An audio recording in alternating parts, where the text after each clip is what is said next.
रायगढ़ में केंद्रीय विद्यालय में शुक्रवार दोपहर में हंगामे की स्थिति निर्मित हो गई। परीक्षा देकर बाहर निकले एक छात्र की अचानक तबीयत खराब हो जाने के बाद स्कूल प्रबंधन के द्वारा उस छात्र की किसी प्रकार की मदद नहीं की गई। इस पर अखिल भारतीय विद्यार्थी परिषद के नेता ने स्कूल पहुंचकर स्कूल प्रबंधन के खिलाफ जमकर नारेबाजी की। जानकारी के अनुसार केंद्रीय विद्यालय में प्री बोर्ड का एग्जाम देकर स्कूल से बाहर निकले एक 10वीं के छात्र की अचानक तबीयत खराब हो गई।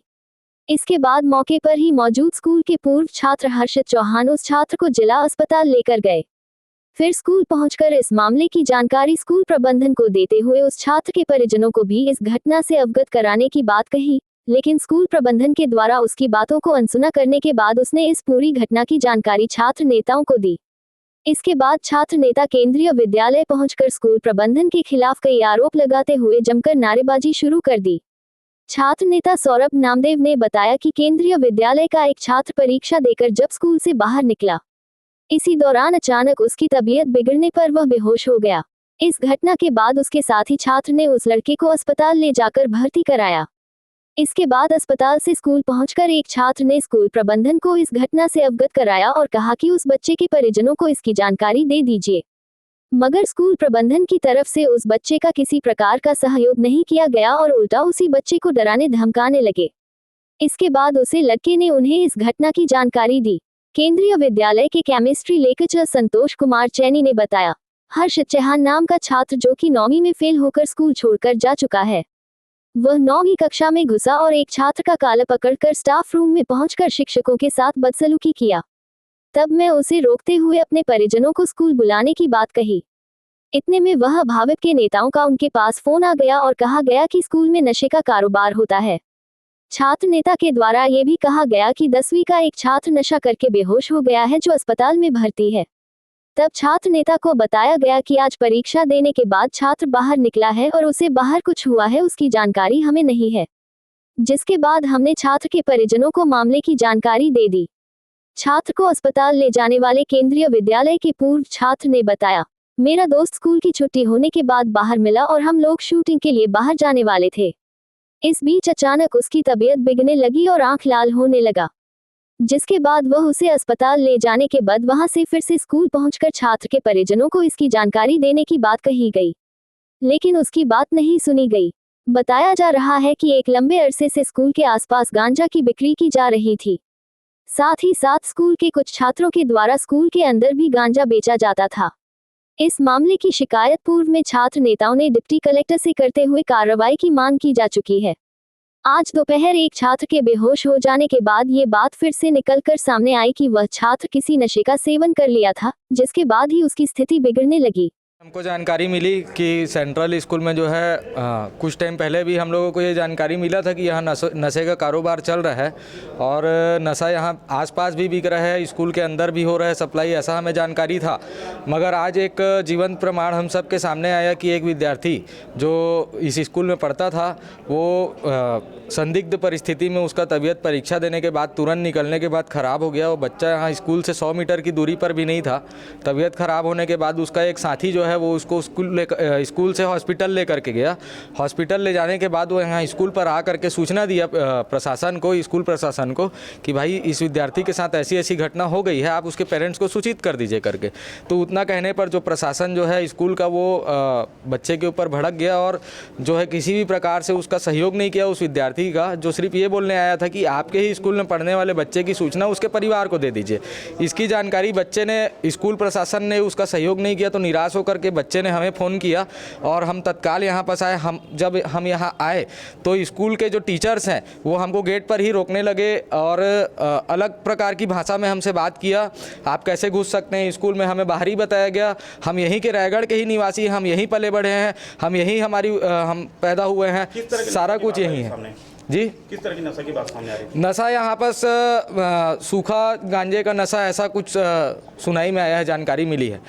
ये भी पता चल रहा है कि कोई लड़का जाकर क्लासरूम में मारपीट भी किया है, कलर पकड़ा है। मैं ये कहता हूँ स्कूल प्रशासन ये बिल्कुल बेबुनियाद आरोप लगा रहा है और कोई भी लड़का अगर ऐसा किया है तो उसका समर्थन हम नहीं करते हैं। और यदि ऐसा हुआ तो सबसे पहले इसमें प्रिंसिपल के ऊपर कार्रवाई होनी चाहिए कि प्रिंसिपल उस समय क्या कर रहे थे। क्या प्रिंसिपल ने थाने में शिकायत की, क्या प्रिंसिपल ने अपने एजुकेशन सिस्टम में शिकायत की? ये सब नहीं किए तो आज विद्यार्थी परिषद के प्रदर्शन में उनको ये सब कैसे याद आ रहा है? कहीं ना कहीं ये सब इंडिकेट कर रहा है कि स्कूल प्रशासन का इस मामले में गलती है। इसलिए मुद्दे को भटकाने के लिए, मामले को भटकाने के लिए जो सर हैं वो इस प्रकार की बात कर रहे हैं। आप लोग क्या चाहते हैं? हम ये चाहते हैं कि स्कूल प्रशासन लिखित में दे कि जो भी इस प्रकार की गतिविधियां हैं वो आने वाले समय से बंद हो। और चूंकि जानकारी है कि वो भी एक छात्र ही हो सकता है, ऐसी संभावना है, तो उसके भी भविष्य का सवाल है। इसलिए समझाइश दे करके इस प्रकार की गतिविधि बंद हो और स्कूल प्रशासन जो बच्चों के नाम पे केवल राजनीति कर रहा है वो राजनीति को छोड़ करके सही में जनमानस का काम करे, बच्चों को पढ़ाई करने का, बच्चों की शिक्षा के लिए काम करे। हर्षित चौहान नाम का बच्चा जो 9वीं कक्षा से फेल होके हमारे स्कूल को छोड़ के जा चुका है ना, वो 9वीं कक्षा में घुसा, एक बच्चे का कॉलर पकड़ा और स्टाफ रूम में जाके शिक्षकों के साथ बदतमीजी किया।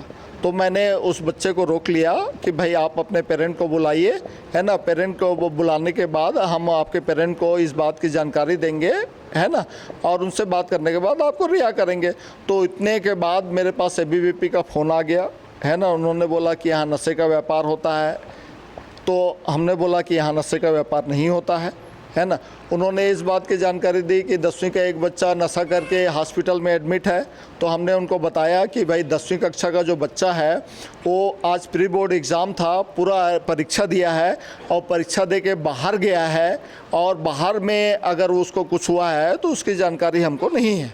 और जब वो बच्चे का कांटेक्ट नंबर मांगे तो हमने कांटेक्ट नंबर लेके बच्चे के पेरेंट को फ़ोन भी किया कि भाई कि आपका बच्चा है ना हॉस्पिटल में एडमिट है।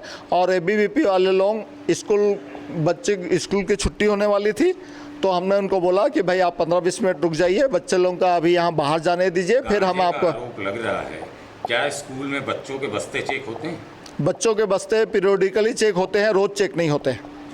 बीच बीच में बच्चों के आकस्मिक बैग चेक होते हैं। सर ये भी कोई लड़का क्लासरूम में घुस के कलर पकड़ने जैसा बात भी आया सामने। देखिए, है ना, सभी किसी कारणवश है ना अंदर घुसते हैं कि टीचर से मिलना है करके, या अपने बच्चे का बीमारी का बात रहता है, या टिफ़िन पहुंचाने। तो गार्ड को इंस्ट्रक्शन ये है कि भाई आप परमिशन लेके ही आने दीजिए, चूँकि बच्चा यहाँ पहले पढ़ चुका है ना।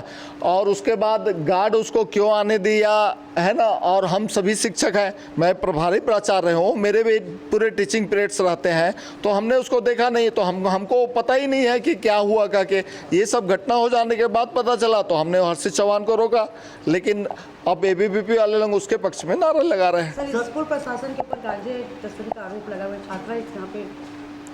ये पूर्णतः असत्य है। आप बताइए ना, प्रशासन किसी स्कूल का प्रशासन क्या गांजे का तस्करी कर सकता है?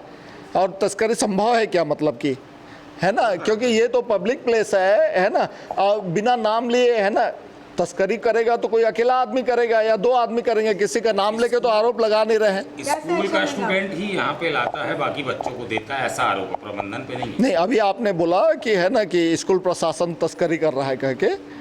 स्कूल का एक विद्यार्थी के ऊपर आरोप लग रहा है। इस स्कूल में एक हम विद्यार्थी वो जो तो ये हमको आप इन्फॉर्म कीजिए, है ना, और उसका अगर सबूत मिलेगा तो हम प्रशासन को खबर करेंगे, क्योंकि हमारे पास कानून व्यवस्था संबंधी तो अधिकार नहीं है। सर आपके हम लोगों को तो यही इंस्ट्रक्शन है कि बच्चे का कोई मिस्टेक होने से उसको समझाएं बुझाएं, पेरेंट को इन्फॉर्म करें, और जब चीज़ें हमारे नियंत्रण में नहीं रहती है तो हम प्रशासन के पास जाते हैं। सर, आपके कैंपस में सीसीटीवी कैमरा लगा है, क्या उस सीसीटीवी कैमरा में लड़ाई झगड़ा का कुछ वीडियो कैद हुआ है? नहीं, सीसीटीवी कैमरा है और उस क्लास में भी सीसीटीवी कैमरा है, उसकी रिकॉर्डिंग भी है, सब है। पुलिस को दिया जाएगा ये सबूत के तौर पर? नहीं, चूँकि मैं प्रभारी प्राचार्य हूँ, तो जो हमारे रेगुलर प्राचार्य हैं वो जैसा मार्गनिर्देशन करेंगे उस आधार पे मैं कार्य करूँगा। अगर रिकॉर्ड हुआ है लड़ाई झगड़ा, अगर आप आरोप लगा रहे हैं? नहीं, मैं लड़ाई झगड़ा हुआ है करके मैं आरोप नहीं लगा रहा हूँ। मैं ये बोला कि वो बच्चा, बाहरी बच्चा जो है हर्षित चौहान, जाके क्लास में एक बच्चे का कॉलर पकड़ा है और मैंने उस बच्चे को रोका। और उस बच्चे ये वीडियो प्रूफ दिया जाएगा पुलिस को? नहीं, ये मैं अपने प्राचार्य महोदय के मार्गदर्शन पे कार्य करूंगा। मैं प्रभारी प्राचार्य हूँ, वो जैसा मेरे को मार्गदर्शन करेंगे वैसा मैं काम करूंगा। बाकी मैं प्रशासन को इस बात की सूचना दूंगा।